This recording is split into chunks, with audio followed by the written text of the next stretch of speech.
Hello, hello, hello, and welcome back to another episode of the podcast Chatzzz.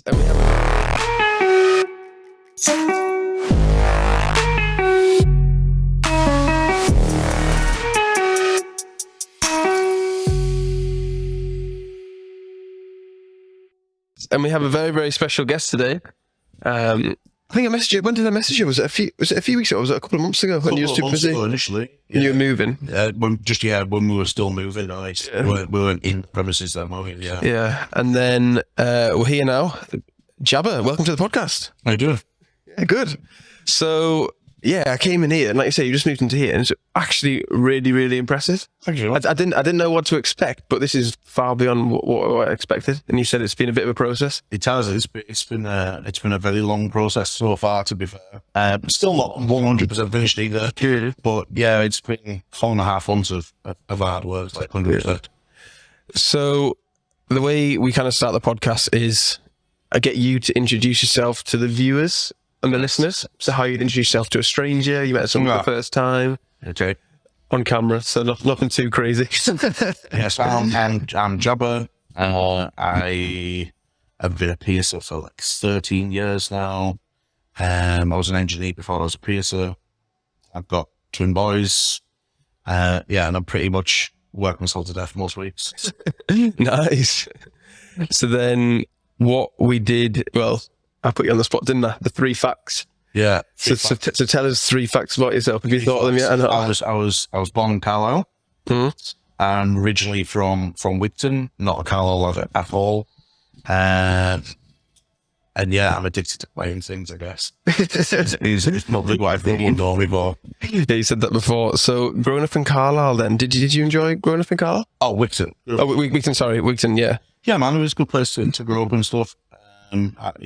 It was a great place. We literally just moved because it was easier for work and easier for the kids. Yeah. So. All right, cool. And then you said you're addicted to buying stuff then? I pretty much, yeah. Anything and everything. I sort of collect different things. Yeah.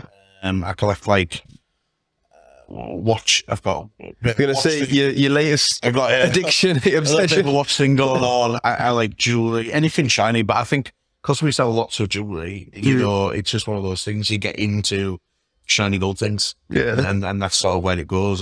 Yeah, pretty much. What's your favourite thing you bought recently? First thing I bought recently. Well, we got a new car, like New Year's Eve. We got a Range Rover on New Year's Eve. Oh, nice. So that's pretty cool. Wait, I think I saw that in the car park last night. Is it? You got a personalised reg? J22. Yeah. I was like, Jabba, is that Steve Jabba? And I was like, is that his? Yeah. It's cool. I like it. It's a good car drive. Like, yeah. I want a Range Rover as my next car. Yeah. Do they always break down or not? Yeah, man. I was hoping you'd say no. I haven't even had it that long. But the engine management light come on like a couple of weeks ago. So I phoned the garage that we got it from. I was like, the engine management light on. He was like, all right. He's like, well, give us a ring in a couple of days. Let us know if it's still on.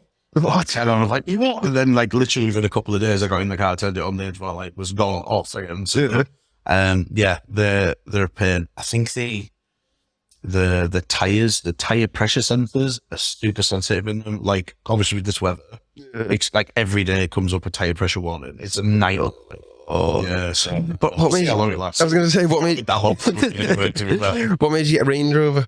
I always wanted one since I was growing up. Like that was what the Wallace had and stuff like that. I was like, obviously, when we had the kids, we got like a bigger car, and then that didn't really pan out because we didn't know we were having twins. Well, we changed the car, and we were having twins. So we had to change the car again, and then the car we had before the Range Rover was a Skoda Kodiak, like a 4x4 thing. Yeah. And it was a lovely car. It was really, really nice, but it was horrendous on fuel. It was 28, 30 miles to go. And I was just, I was like, Range Rovers do that. So then we just popped in for the Range Rover because that was how I sort of windled that really high. But oh, cool. And then what was the third fact? What's the third fact? Was born in Carlisle. Grew up in Wigton. Oh, yeah. And then, love buying things. And I like buying things. All right, sweet. So then what we'll do now is just talk about like what you were like growing up. So maybe like any first memories or anything you really think that now you're a bit older, you reflect back and say, oh, that makes sense and makes me like more who I am today? And it's not that deep, but it's just interesting to see what people were like when they were at school or that kind of thing. I suppose like school years. God. What did you enjoy doing? It's a long time ago. When I was at school, I was into like art, was never into music at all, still not into music really. But I was always into money. I had like a paper round for when I was 12. I did a milk round on top of a paper round, then left the paper round because the milk round paid way better. Yes. And I started like collecting the money, and I was making like, I don't know, 100 quid, 150 quid a week when I was like 14, which was, I was going to say, it was a lot of money then. Yeah. That's even a lot of money for any 14, 15-year-old, I think, these days. Yeah, it was good. And then through school and stuff, it probably had a lot to do with why I wouldn't say I didn't stick in at school, but I just didn't understand it. You know what I mean? Nothing really interested me, but making money and then when I left school, that was it. I was like, right, I want to make money. I always remember at school, when they say, what do you want to do when you grow up? All I wanted to do was be my own boss. That's all I ever wanted to do. Really? And then, so that's what I'm now. Yeah.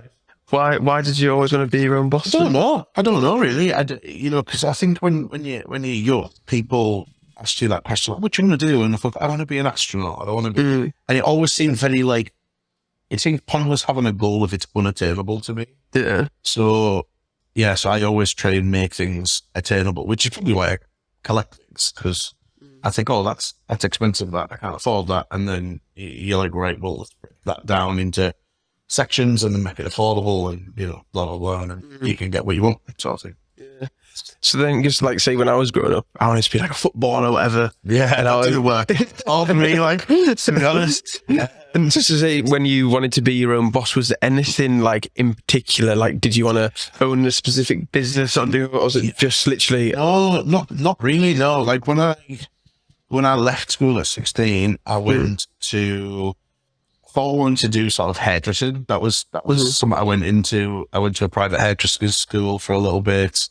It wasn't for me. The atmosphere wasn't for me at all. I actually worked in a hairdresser around the corner, so now it's hair design in Carlos Court. Pretty much opposite doctors. Yeah. But yeah, I worked in there for a little bit, and then left there, worked in a factory, and then got in that mindset of like, people who work in like, oh, I've been here for like 16 years. I'm just like, I do not want to be doing this. Yeah. And just every job I did, just nothing really fit.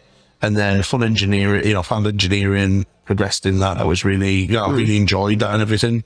But it just was never something, just give me the feedback I wanted, talking to people. I like, it's nice when someone leaves, with a smile on the face type of thing. It's nice. So then, when you were, say, 16, what was the plan then? Was it just to get a job or was there no plan really? Make money, I had a little 50cc, like motorbike thing. I could get around and it was just make some money. And I think probably from 16 to 19, 20, it was just make money, go out with your friends, that type of thing, the social aspect. Yeah. But even that, like, I'm not a massive, like, go out type of person, really. Yeah. So obviously you do it because that's what your friends are doing, isn't it? You know what I mean? And then obviously once you get a little bit older and you start thinking about houses and better cars and things like that, you realise, look, if I'm going to spend all this money at the weekend, we're not going to get very far. So that's probably where the business side of things starting to ramp up from mid-20s sort of. Yeah, because I suppose, like you say, if you always wanted to have your own business when you were younger, then going to the hairdressing and the factory work, was it still in your mind then, or was it just thinking, I need to earn money? I mean, or was it not really a thought? When my like nan and granddad were alive and stuff, they always said, try and do a job, the pace cast, just get a job that you can also do like at home. So I thought, well, you can cut people's hair at home, make a little bit extra on the side type of thing. But as I say, it just didn't work out. And then the engineering side, it was just super. It was hard work. There was I started off in a workshop. I ended up being like a manager, training to be a manager, transport management, all sorts of different things. Did you get that film? No, it's So how did the engineering come about then? Engineering, I just applied for a job out, it's a company called Twiddle Engineering.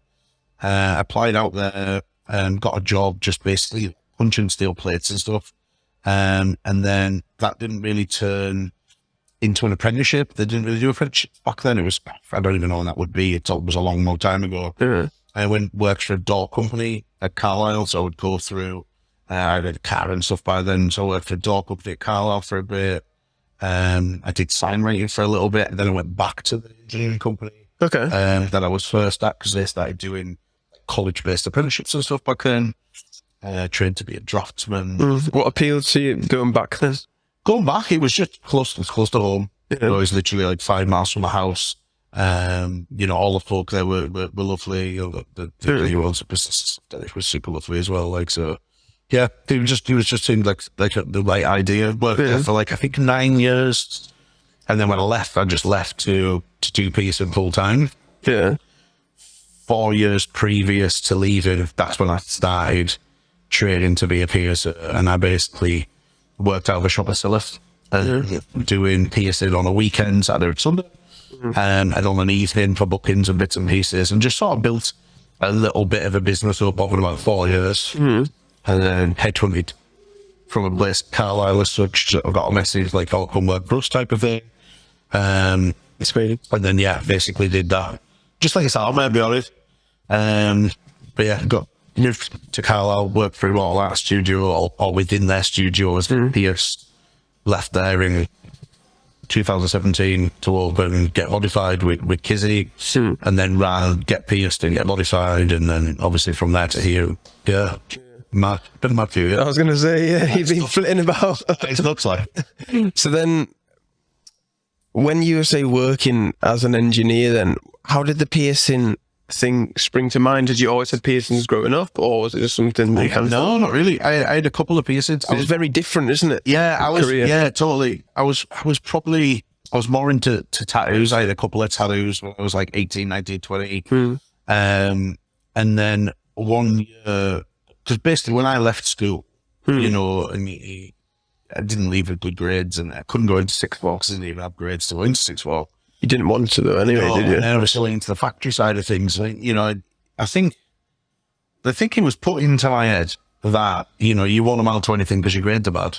Go and work in a factory till you retire and die type of thing. That was the mentality I left school with, which wasn't a good mentality. I think, yes, school's difficult, isn't it? Because they put so much pressure on the kids at, say, 16 to say these GCSEs are your life, basically. And if you fail them, you're going to fail at life, which is so not true, isn't it? You might have different interests in life. You may not be academic. You may... Looking back on it now, like, through school, all those years of school, when I left school, I had no idea how to make any monetary thing by a school at all. No. Like, school doesn't teach you how to make money. No, they don't. Stupid. Yeah, like... Stupid. Like profit and loss accounts or something, or even tax return. Budgeting, or even like how to apply for a mortgage, or... Run a house, even like home ec side of things, get bills, how to pay bills. I've got friends that probably wouldn't know how to work a washing machine. I barely do, to be fair. I'm not a big fan of pulling one in. But yeah, that type of thing, DIY has always been a massive big part of my life as well. Like, decorating, fitting kitchens, bathrooms, all sorts of stuff that I've done. Like, more practical my granddad, my dad, my brother, like we're all really DIY oriented, So yeah, it's difficult, isn't it, for kids? Like, because say for you, if they're saying to you, "All right, at 16, what do you want to do for the rest of your life?" You don't know. Yeah, no. And like you say, the kids, neither do I. You don't know what you know what you want to do now, don't you? And maybe the short term. Yeah, short term. But say for kids to know what they want to do at 16 isn't like a footballer or something. It's a tough decision, isn't it? It is. Especially like the generation we're living in now. Is people will flip between jobs and careers more than say like my parents. My dad's been in the same job, same kind of job for his whole life. Right. But yeah, it's tough. So yeah, so the factory. So what didn't appeal to you about the factory then? Like you say, going in there, just going in and doing that same past few weeks just wasn't for me. Because people, I wanted to speak to people and get to know people, and it just experienced more to life for me. And I mean, I mean, there's nothing wrong with people working in factories or stuff. No. People are really geared towards that, that type of thing, and that, I think that's great. It just wasn't for me. And then obviously this all just took lots of time and lots of effort and continuously sort of pushing money into it. Yeah. So then obviously you said you getting your tattoos, and that sort of thing. You always like them growing up. So basically I was getting tattoos for a bit, and then I think I'd just finished my AutoCAD computer design courses that I'd done. I'd done like 2D, 3D. I thought maybe a draftsman would be a great thing. But it also did not work out. And you try stuff though, to be fair to you. I like trying new things. But the thing is, if you try a diverse amount of different jobs, then you know what you like and what you don't like. Yeah, mainly what you don't like, isn't it? Yeah, most of them I don't like. But it was my mum that actually bought me a piercing course. Definitely don't buy a piercing course. She knows what she is. But she got me, and it was like, the website was at £99course.com, before everything was like free on the internet. Yes. And she got me that course, and why did she hate that course then? It was just one of those like, what you want for Christmas type of thing. And I was just like, oh, well, there's this course, like I'll do that. And I do courses like every year from leaving school. Like I was always had something that I could do midweek to keep me brain occupied type of thing. I did a few different things. Yeah, I think that's interesting, because I say to people that a lot of people, when they finish school, like if you want to get in shape, you go to the gym, don't you? Yeah. But lots of people stop exercising the brain when they leave school, don't they? And if you're saying that you like to keep your brain occupied, that's interesting, is that quite a lot of people don't. Yeah. They're just happy to say, do the same job when it's tried. A lot of people read, novels and things like that. I find it really difficult to read, really difficult. Yeah, I don't enjoy it. But I'll happily read something if it's interesting. So I've loads of entrepreneurial different books I've read over the years and bits and pieces like that. But when I was learning something like piercing, because it was interesting, something new, then you get that sort of feedback. You get a bit of a kick out of it, don't you? Yeah. So when I did that course, and I basically was getting tattoos in the tattoo shop I ended up working in, and they were like, "Oh, you've heard piercing people," and I heard off a good friend of mine, David. He'd got tattooed a couple of days before, but I didn't know. And there was sort of slightly cross at first, because obviously piercing, not in a studio, etc. I mean, we're talking 2010, and didn't even know a percentage of what I know now. Yes. And they were giving it up. They were just like, "Oh, piercing doesn't really make any sort of money out of it. How would you be interested in taking it on?" Okay. So that was on the Thursday, and then I took it over from the Saturday. Within 3 days, I was piercing people, and same again. It's not the right way to. It just how it happened. That's how it worked, and luckily the lady who pierced there, Claire, she's a lovely lady, she was always there, so I can ask her questions or help or whatever, or etc. Which was nice. Mm-hmm. And I just worked out that little room for 4 years, pretty much, 7 days a week. 5 days engineering, Monday to Friday, literally Saturday and Sunday, every Saturday and Sunday, piercing. Yeah. I thought, yeah. Who was the first person you pierced outside of the shop then? Which one of your friends was it? Can you remember? First person I ever pierced was my father. Yeah. Is it? Yeah. What was that like? Scary, exciting? Same again. Easy? Not, yeah, it wasn't, it didn't feel... What did you do? I wasn't scared. It was a nipple. Oh, yeah? Yeah, it was a nipple. And it was fine. I suppose you get that thing, you learn something, you're like, it's nothing can ever go right. This is going to be absolutely... And to be fair, it was sound, we pierced it was absolutely grand.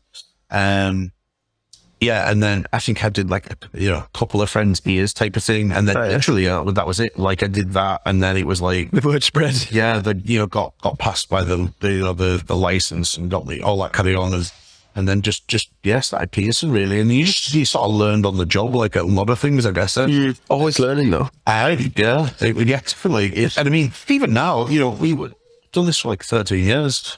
You get somebody come in with a slightly different ear anatomy or in which I suppose in Japan in nasal anatomy is quite quite different between different clients, and obviously they'll give you little challenges to pierce, you know. Yeah. All right. So then going into the shop then Saturday, Sunday. Yeah. You must have been absolutely knackered then if you're working 7 days a week, were you? That's it all the time. Yeah. Yeah, but So you do that for 4 years, were you? 7 days a week? yeah, so yeah, for 5 years. Yeah. Saturday was, I think it was 10 o'clock, 10 till 6 on a Saturday, and then 12 till 4:30 on a Sunday, I think it was. Yeah. 12 till 4 on a Sunday. What did you enjoy so much then about the piercing? Because obviously you'd done so many different jobs before. Obviously that was a thing that stood out, that you were willing to work in your own extra time. It's just fun, isn't it? Like, you know, there's that thing in it. If you have fun at work, you'll never work a day in your life. Yeah, I know what you mean, yeah. You know, and I think that's what it's all about. And you know, all the jobs that I've done over the years have all had like elements of fun to them. I just found this, you know, one of the best sort of jobs. It feels it's got its moments. It's quite chill. It's quite technical in some aspects of it. Shiny gold things. Do you know what I mean? It just is a point. You know what I mean? True. And I guess that's chill out in a place that I wouldn't even mind living in. This place, it's very nice. Yeah, it's spacious and cozy. Exactly. But yeah, I just really enjoy it. But I don't know if I'll do this for the rest of my life, if I'm honest. Like, the other things that I want to do. Fancy, yeah, there's so many things I want to do. You know, we'll see how it goes. Yeah. And then 4 years, how did things kind of progress to get into that point of doing it full time? What was kind of like the journey? Yeah. Over them 4 years? Over those 4 years, I saved a lot of money because I wasn't spending it. Didn't have kids back then, lived Teflonos. I think when I started my engineering job, I owned a house in 2010. I don't think I had my own house in 2010. I don't think. So double check. But yeah, I think I lived at home. So I had nothing to spend money on. Yeah. So we saved up quite a bit of money over those 4 years. Then obviously we did get a house and stuff.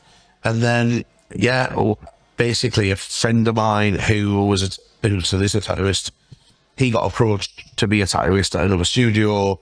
They were looking for a piercer, and then, you know, I had to sort of make a choice of what to do. Either stay in engineering. I mean, my engineering job was paid up here. Yeah. But it was more that I could work for myself. It was a risk. I mean, you never feel more alive than when you're taking a big risk. Yeah, adrenaline and everything. Yeah, you get that sort of, that buzz, and just basically jumped in feet first and thought, you know what's the worst that can happen? You know, the worst that can happen. I think I sunk 16,000 in. I think when you first started, the first shop up, I think, you know, carpet, floor. I made a reception area. I had to buy like an autoclave and different bits and pieces. About 16,000 investment at the start, and some of those things could obviously be taken out and resold. But anything, you know, was stuck down. We couldn't. Yeah. And I just thought, well, got all the rest of my life to make money here. Yeah. Money comes and goes. Of course it does. And to be honest, I think money's less important now. Like it's important now, but it doesn't feel as important as it used to. No, I think like you only regret the things you don't do, don't you? And like you say, money comes and goes, but time's the only thing you can't get back. It's true. And if you don't take that risk, then you'll never know. And obviously, taking that risk. Have you always taken risks then, or was it that kind of like? Yeah, probably. I would definitely say like not. Yeah, I don't even know why I do it. I think it's because you're always chasing that first sort of buzz, aren't you? Yeah. I suppose it's the next thing. Yeah, I think so. I mean, you know, where we were previously, you know, our last studio on Albert Street, it's a fantastic shop. We were making good money. Everything was working really well. It just wasn't where I wanted it. I've always wanted to push piercing to that white collar position, you know? I mean, I know it sounds really stupid, but it's something that gets brought up every now and then in the forums and stuff. But you know, if you're a body piercer and you want car insurance, you can't put your job down as a thing because it's not there. Really? Yeah, so you have to either go down as a managing director or a tattooist or something like that. Sure. It's just not what we are, you know what I mean? And I think it should be recognised. There's a lot of people making lots of money and doing really, really, really well in business. And I think it deserves this. You know, it deserves the car insurance. People to think about it in that sort of respecting our clients, and we get them from all walks of life, you know, but we sort of try and aim for the very, very high end.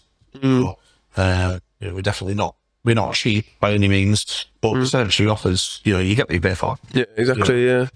But why do you think it isn't recognised then?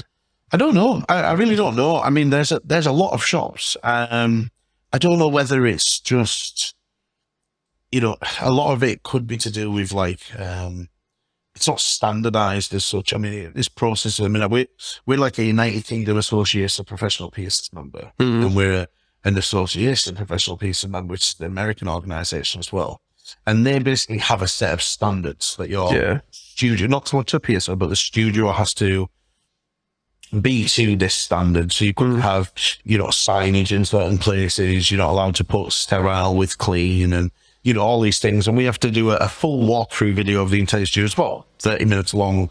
Every cupboard, you know, it has to be opened. We have to go through the entire thing just to sort of get that standard. Yeah. And the problem with that is obviously it costs money, it takes time, there's record keeping, stuff like that.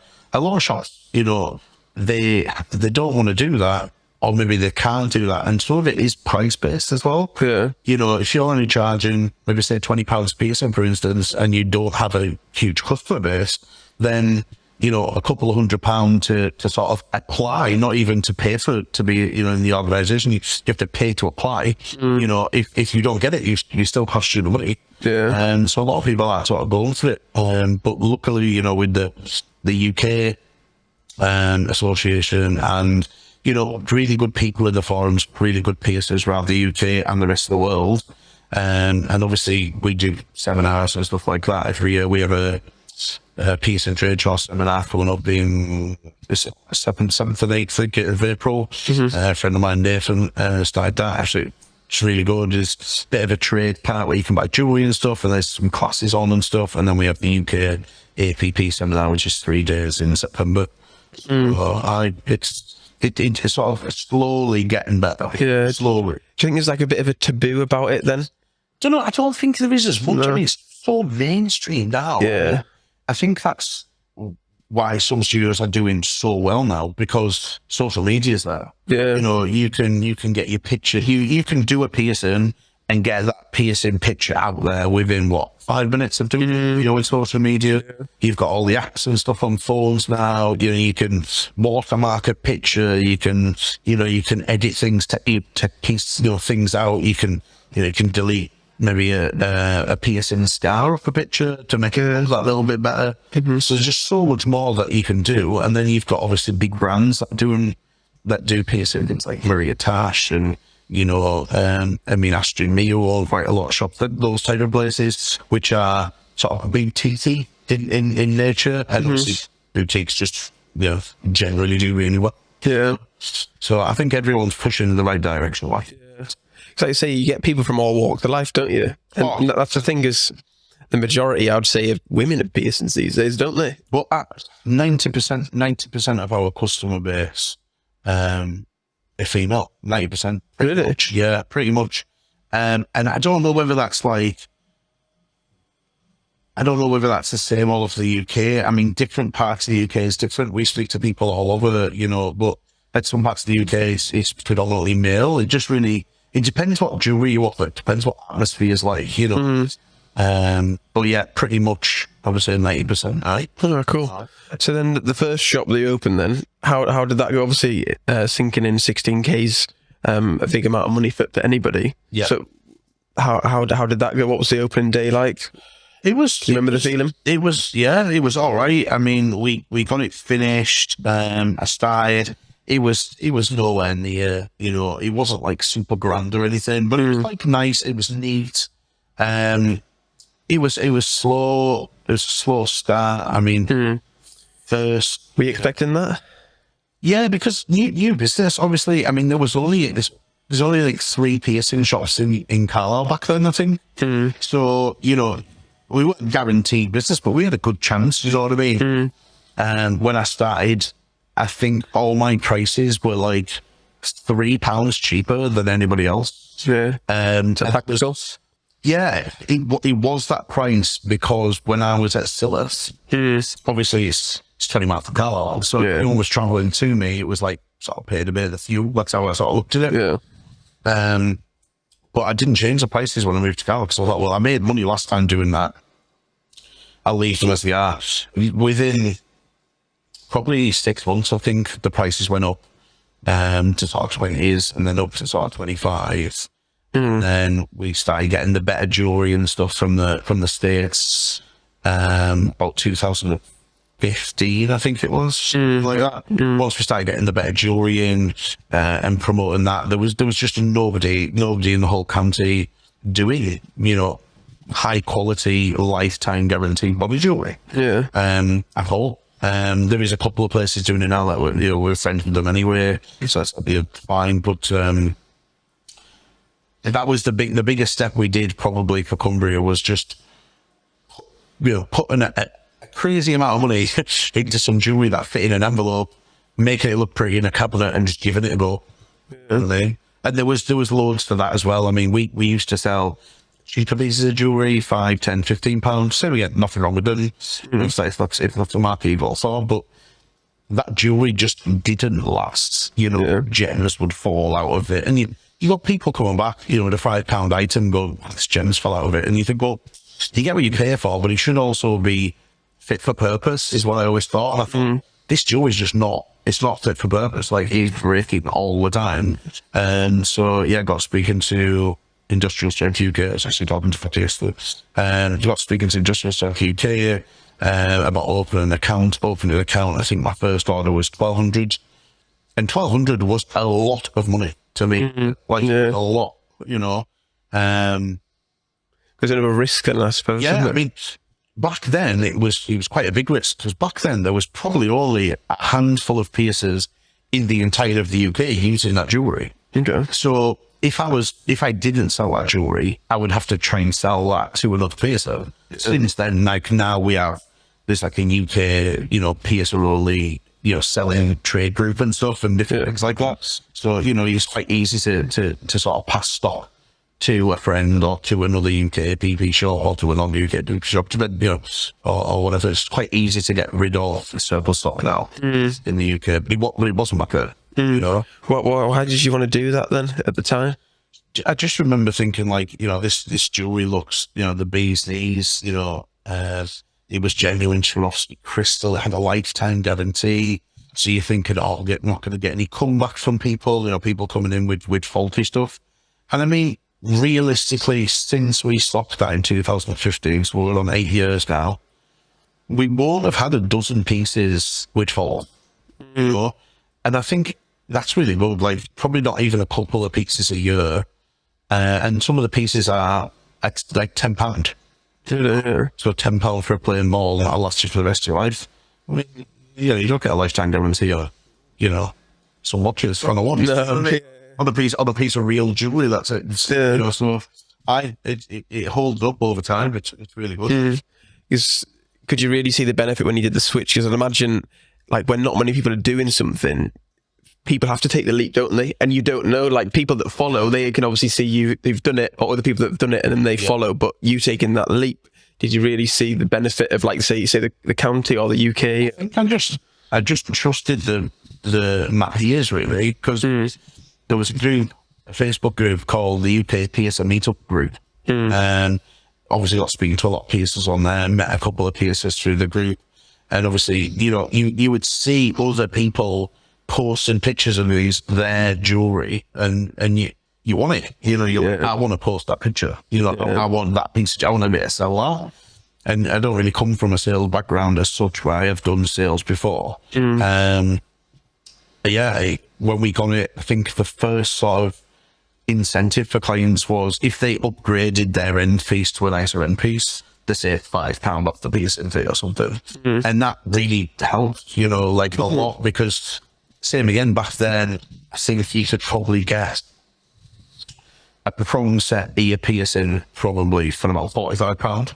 Okay. For the same thing now, it'd be £75. That's how much it's gone up just since then, because of import fees, fuel fees, the weakness of the pound versus the dollar, etc. It comes into effect. So you can place an order you know, even now, you know, and sometimes it'll take 3 months, 6 months, a year for your order made. So if you place your order now and you pay for it, you might be better off, or you might be thousands of pounds worse off. So, yeah. That's interesting. So you said that was about 2015, was it? 2015, I think. I first got my first store, was it? Yeah. So then how did things kind of kick on from there? Well, from there, we just sort of rinse and repeat, really. I lived off my PSN money only, and every single penny of my jewellery money, I just reinvested. We actually did a class on this. I'll send you it so you can have a look at it. But yeah, we just rinse and repeat. So if we bought £1,000 worth of stock and we sold £1,000 worth of stock, you know, the money from that £1,000 worth of stock, we would just reinvest into more stock. So yeah, I think we now sit on a lot. I don't know. Yeah. So then, do you think the jewellery is the thing that attracts people? Do they think, oh, I like that piece of jewellery, I want to get that piercing? That kind of way? I think so, yeah. I mean, we don't get people that come in and get 10 rings down the rear, or not many highly pierced people. Most of our clients now are, and our customer base has obviously changed over the years as well. Yeah. When we were cheaper, you know, we would do more piercings on a client because we were cheaper. You know, we used to do things like offers and different bits and pieces. And I think as I've matured as a person, as the business has, the clients have matured as well. So some clients that got pierced off me 13 years ago still get pierced. You know, I had a client the other day, and they've been in every single shop that I've had. Oh, really? Which is super. That's the scene you grow, that's cool. Which is mad, you know. And they remember, you know, getting a piercing at £17, you know, 13 years ago, and then I think asking for that price now. I think I spent 280 or something. You know, and it just grew. It just grew over the time. What would you say the most popular piercings are then in 2023? Most popular piercing, or pieces of jewellery. What would you say combination? Phone set, CZ, Weisses. You know, what's that then? Which is basically just a prong set, sort of diamond, you know, crystal, basically. It's probably the most popular because it can go in multiple piercings. So you can have it in a nostril, earlobe, ear helix, pretty much any ear piercing, you know, lip piercing, nose, wherever, you know. And because it's so versatile as a piece of jewellery, and we do them from sort of 1.5 mil up to, I think, 6 mil. They're just so varied. So that's probably the most popular thing. That and sort of an opal cap, which are sort of your bread and butter pieces. Most popular gold piece, probably a gold ring, you know, a plain gold ring. We do literally hundreds of them. They're really popular.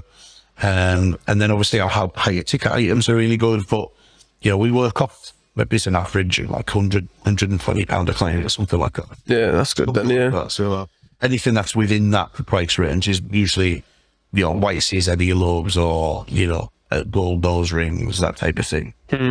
Cool. So then what would you say is your favourite and least favourite piercing to do? Because like you say, people may think like it's simple to do it, but I can imagine it being so complex, like you say, with people's different anatomies and... My apprentice, obviously we had COVID and stuff, but I mean, you know, Shell's been training for a good couple of years. I mean, it'd be like 3 years with COVID, like this year. But I would have thought she'll be through it. But obviously we've had shop moves and loads of different stuff to arrange and stuff. So we never concentrated on it wholly all the time. Because I was looking at your TikTok and you doing like that one, they're lying down. And I was like, that's crazy. There's that look involved. I would say my favorite pieces probably to do would be like something like a nostril, because it's your bread and butter. You know, it's a really, you know, just like just a side nostril, you know, with a ring, with a stud, whatever. Least favorite. Yeah, one that walks in, you think, oh, bloody hell, don't do it. Just like inner oral stuff. So like, you know, smileys and frownies, which like go like the lower, like they're not even on my price list anymore. Like you've got to be like a decent customer and been in a couple of times for me to like want to do that. What don't you like about that then? I just always see the point in them. I mean, people usually get them to get a piercing so that people don't know they have a piercing. Yeah. And it just rubs on your gums, and they can rub on your teeth, and then, you know, teeth are expensive. I've got fake teeth. Well, but I've had mine done as well. And money's, whereas when you're 16, 17, 18, you probably don't care as much about your teeth. When you're like 36, you're like, I need to keep your teeth. But yeah, I would say probably things like inner oral stuff. Yeah. I can imagine, I'm just thinking about it now. and as well, like, with piercing, like, I don't think I ever really have a favourite, but the best thing about piercing is you get a client that comes in who maybe wants a piercing, doesn't know the one. You can have a chat to them and suggest different things, and then you're putting that person in touch with the right piece of jewelry to match them. They don't have to have the same thing as everybody else.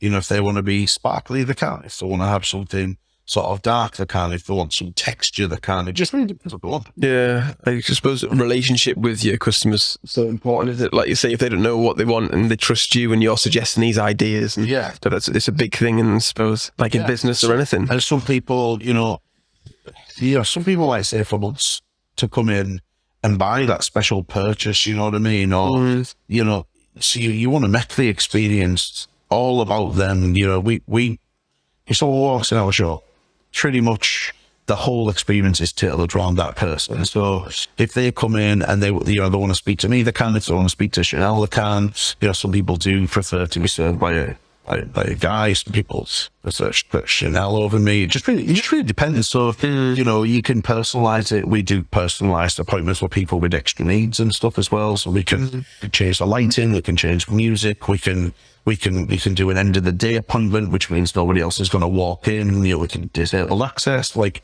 just whatever that client needs. We can sort it. Yeah, going above and beyond. Definitely. Yeah. So then, how did this new location come about? Then I'm interested because you've only recently moved, haven't you? Yeah, new location. So you said you're always looking for like the next thing, and you weren't happy with where you previously were. It was a lovely shop. The old shop was a lovely shop, but we were above a nail salon. Who were lovely as well. But obviously not having the street presence, it didn't bother me at first. But then once Corona happened, the dreaded Corona, once that happened, it's a pivotal part in everyone's journey. and he was gives you time to think, doesn't it? He gave everyone too much time to think. Yeah. And I think when we were off with Corona, and then they're like, right, because piercing was one of the last things to. I was going to say, open. We were one of the first things to close. We had it was 6 months, I think. Not able to open. No money. And then when we were reopening it, because we were upstairs and we just had a staircase to go, we'd social distancing. That was it. Because we couldn't have people queuing up in the stairs because that was going to be terrible for Corona. We had in the 2 meters on the floor and that and all this carry on, which was when you think back now, it's crazy. It's fine. It's like it never happened now. Stuff. And we sort of, how can we keep us safe? Because obviously I didn't want to be off or dead. Yes. And how do we keep the staff safe? So we were like, well, the tattoo is still appointments.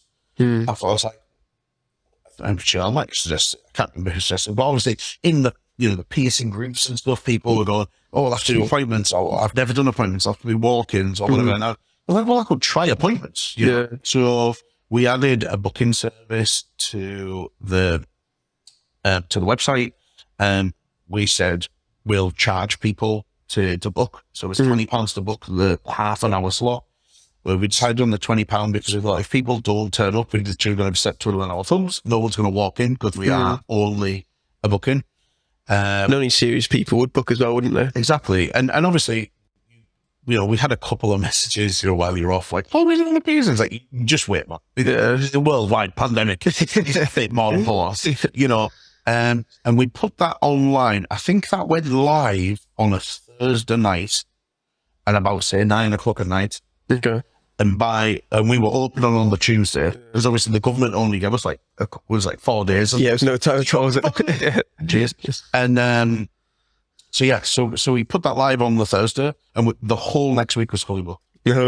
60 people booked in. I think that was 12, whatever it was. That was the maximum amount of people. Yeah. So that was £1,200. worth of booking money. So I made £1,200 before the walk hit Like the door. And I'm like, wait, this is tricky. Like, I'm not even at work. Buddy, this is what I want. And so we booked up. We then went back into lockdown again, didn't we, for a little bit. I got those how many times. Again, I can't remember. I'm bad at it. To me, 2019 to 2023. That thought. This is the first full year it's been normal, isn't it? Yeah. So because that was working out really well, we just sort of left it like that. We then built a second piercing room. We redid our reception, painted it, decorated it. When you light it in, made it look really nice. Similar sort of chill colour scheme to what we're right now. We did all that, and then what we found was like we couldn't do enough clients. Corona had lifted a little bit. We started doing things like multiple household appointments, so people from the same household could come to the same appointment and ramped it up that way. And then obviously Chanel's apprenticeship, etc. We built her a room, but it didn't really work because we had a piercing room, another piercing room, and a staff room that all led off the reception. So if the tyros were going out to dinner and things like that, it was like in somebody's appointment sometimes. It was just, and then obviously let's start looking. So we actually looked at a few different buildings, and then we looked at this one and we were like, that looks like an easy building. And it just wasn't easy in any respect. I was 100% wrong. But we battled through, man. And yeah, it's just one of those things. What appealed to you about it, apart from it being easy? Was it the location, or just what you could vision here? Or? Yeah, as soon as I sort of walked in, obviously you can't see, but like, you know, there's sort of two rooms that are there now. We're already there. Oh, were they? Okay. But we had to knock those down when we had to replace the floor anyway, and then build them. But because those two rooms were there, I was like, well, that's going to save us, £5,000 worth of building work, which it did us. Yeah. And I was out with the £5,000. I love the door shape. I like the location. I mean, we are 50 yards from the literal town centre. Yeah. It was perfect location, and big enough. If anything, too big. When we moved in, for instance, that whole top floor was pretty much just going to be free space, like, to either do different things or put what's had to sit if we need them. And as it happens, obviously we've now pretty much full now. We took on 2 extra staff. We took on Leanne last week, and then we've just got an apprentice all who starts on the 21st as well. So we'll have, when the apprentice is trained, 6 tyrists and 2 piercers there. So that's cool. Yeah, pretty nuts. Like, so then, what was the process like of refurbing this? Oh, horrendous! Absolutely horrendous. As we're saying, that the piercing that we've a magazine featured just about the build of the studio, which I'll let you know what it is later on. I'll show you it. But the build was horrendous from day one. Yeah, because day one we come in and basically everyone that we had prepped about moving in, because we looked at the building in May and we didn't get May last year. Yeah. So we looked at the building in May. We weren't getting the keys till like August. Okay.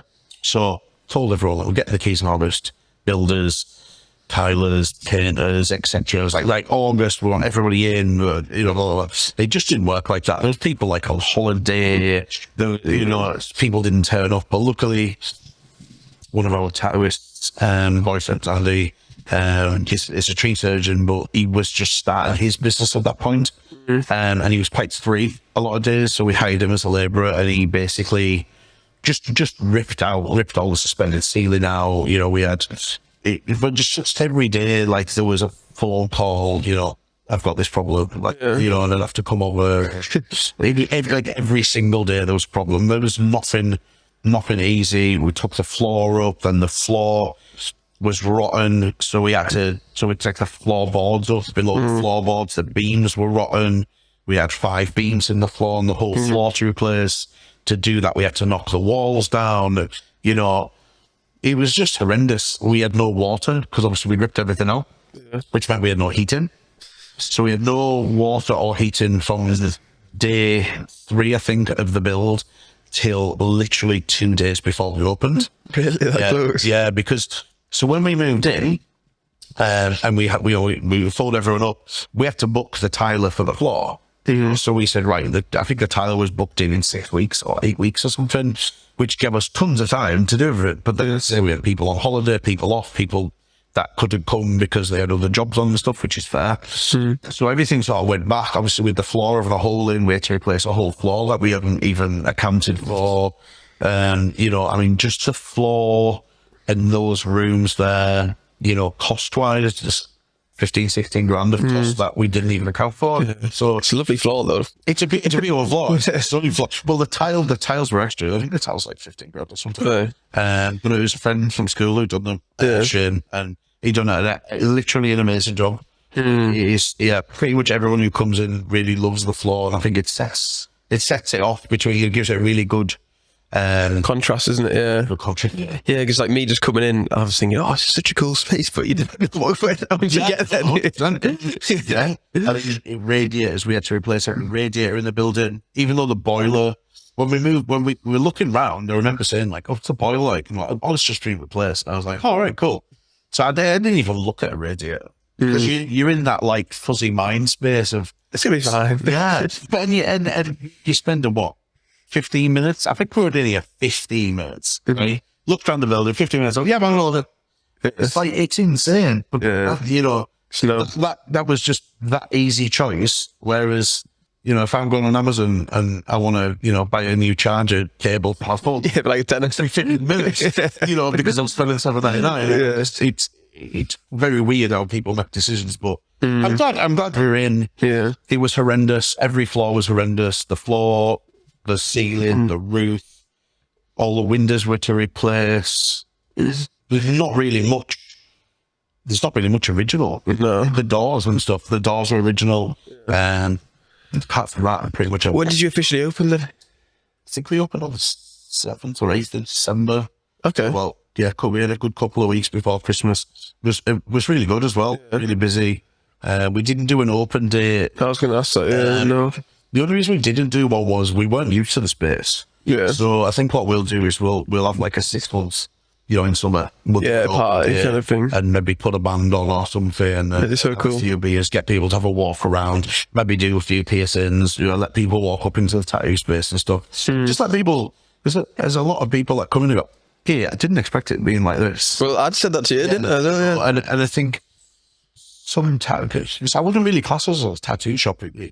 Downstairs is a jewellery shop and a gallery, really. Like, it's not really, it doesn't really look too piercing through there. There's no, we don't have flash on the walls, we don't have tattoo stuff on the walls or anything. So a lot of people can be quite intimidated by just the aesthetic of a shop. Yeah. So that's why we tried to sort of just get rid of it and make it not look tattoo at all. Because really, a shop looking tattoo for us doesn't really make sense at all. And then I was going to go upstairs, even the tattoo side of it. I mean, it's in the end, it is quite, was like a bohemian-y type theme, I think, they went for upstairs. And it looks stunning.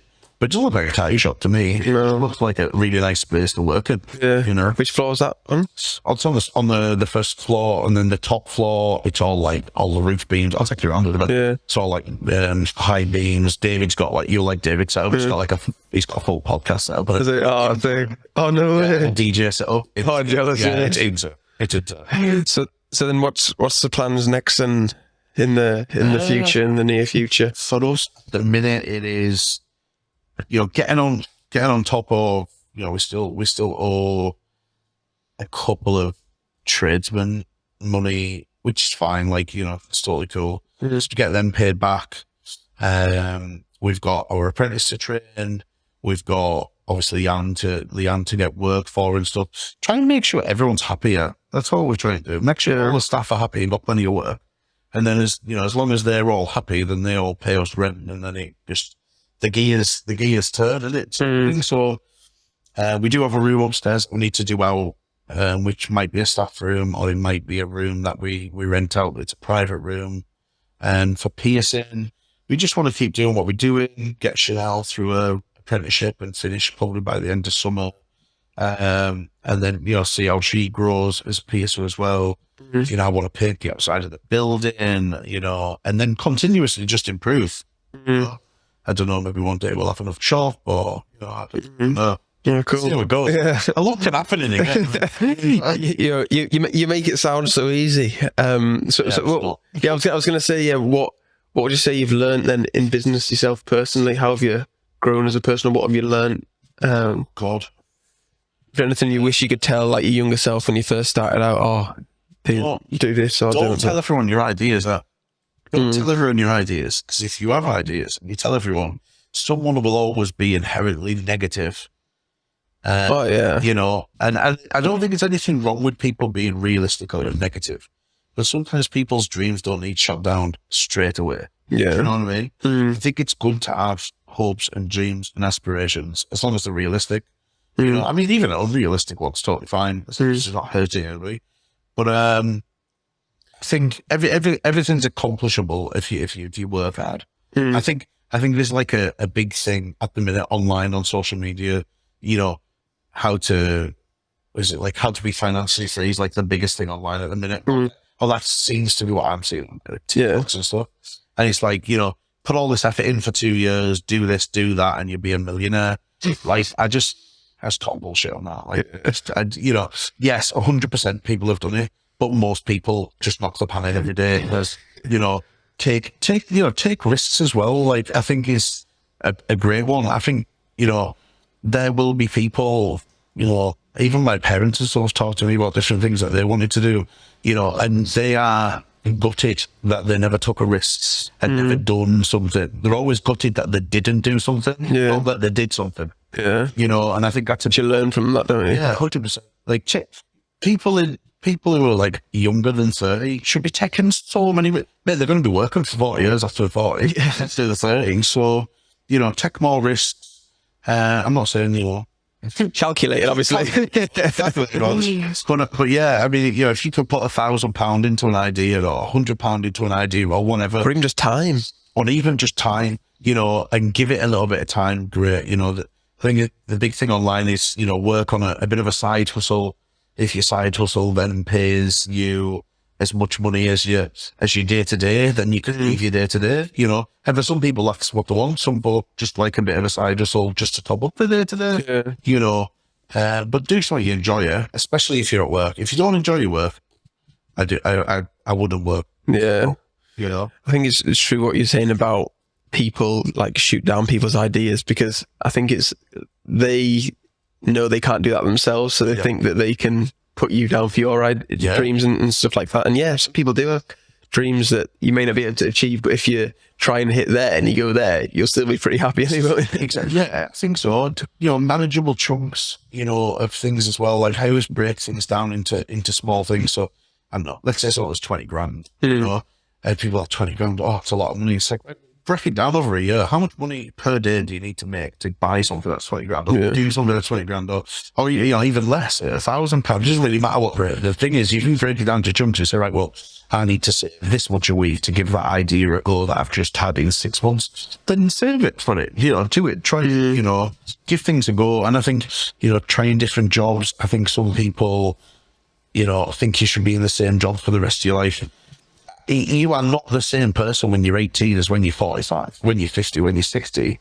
So to me, doing that same job, unless that job improves or becomes different over that time scale, like I can't imagine me doing that same job. Do you know what I mean? Like, I'm not the same person I was 10 years ago. So 2, 3 years ago, probably. I think trying to do the same job for like 45, 50 years would be horrendous. It's mundane.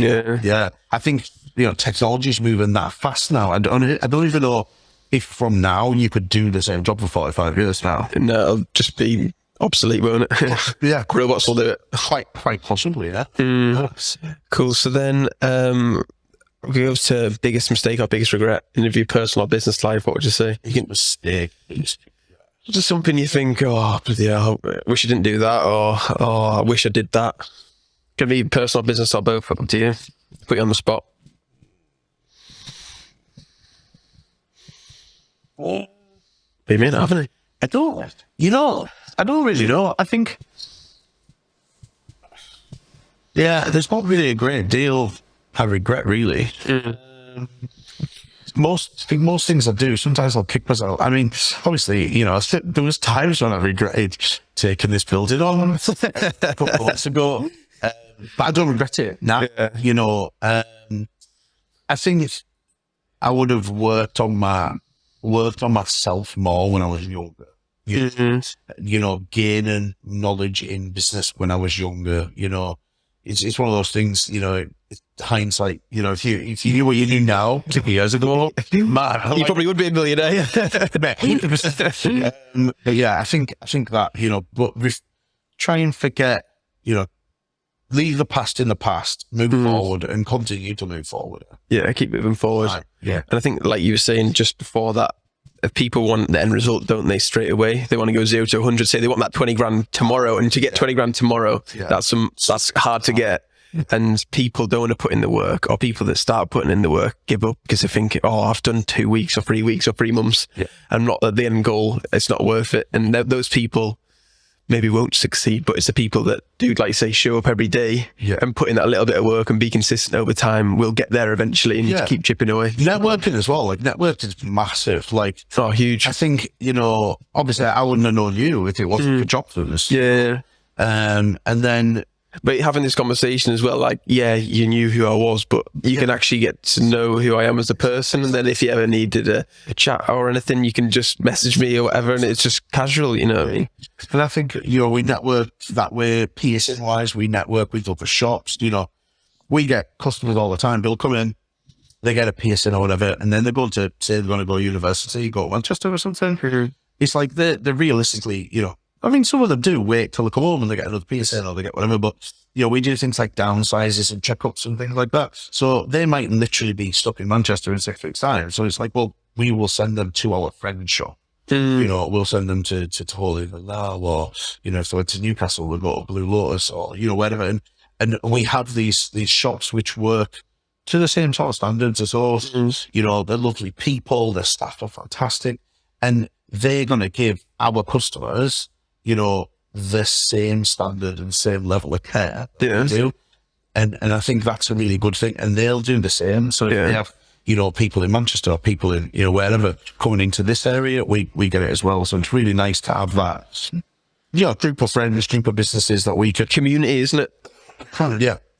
We can sort of set place to that help. Yeah, cool. So then I think that's pretty much wrapping it up. And then is there anything you want to plug? Say where you can find you in person, online? I mean, shameless plugs. Yeah. You can go to our website. It's get-pierce.co.uk for anything piercing related, or get-modified.com, I think, for anything tattoo related or jewellery related, whatever. Cool. And any closing thoughts, anything you want to say to people, anyone that may be thinking of becoming, starting to do piercing, or anyone who wants to come and get piercing? I don't know. I think it's a great thing if people really want to get into it. I think a lot of younger people want to get into it. I did get into it, I was like mid-20s.